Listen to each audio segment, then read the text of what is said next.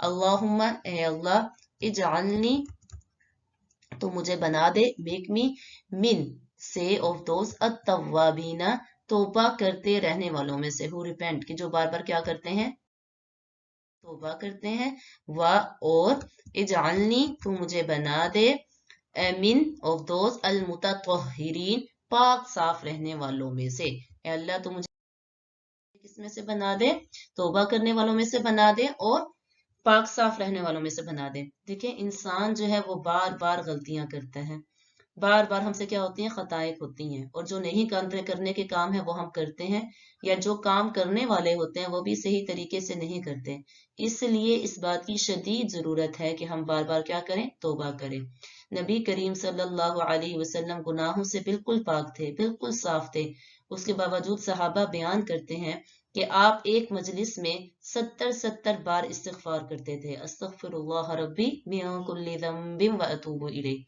نماز کے بعد جیسے ہی نماز ختم ہوتی ہے تو ہم کیا کہتے ہیں اللہ اکبر استغفر اللہ استغفر اللہ استغفر اللہ ہم 3 بار یہ کہتے ہیں کہ اللہ تو بہت بڑا ہے کہ اس نے یہ نماز پڑھنے کی توفیق مجھے دی اور میں نے اس طرح نماز نہیں پڑھی جیسا اس کا حق تھا اس لیے استغفار دیکھیں نماز پڑھ رہے ہیں کوئی برا کام تو نہیں کر رہے اس کے باوجود جیسے ہی نماز ختم ہو فوراً استغفار کس چیز کے لیے کہ اللہ جس طرح یہ نماز پڑھنے کا حق تھا مجھ سے وہ ادا نہیں ہوا تو استغفار ایک کامل عبادت ہے لازمی نہیں ہے کہ یہ گناہ کے بعد ہی استغفار کیا جائے جتنے لوگ باعمل ہوتے ہیں وہ اتنا ہی استغفار کرتے ہیں اور جتنے کمزور ہوتے ہیں وہ سوچتے رہتے ہیں گناہ کے بعد استغفار کریں گے اور کچھ تو ایسے بھی ہوتے ہیں ہم جیسے کہ جو گناہوں کے بعد بھی استغفار نہیں کرتے تو استغفر اللہ ربی من کل ذنب واتوب الیہ اس کا زیادہ سے زیادہ اہتمام کرنا چاہیے زیادہ سے زیادہ پڑھنا چاہیے اس کے بہت زیادہ فوائد ہیں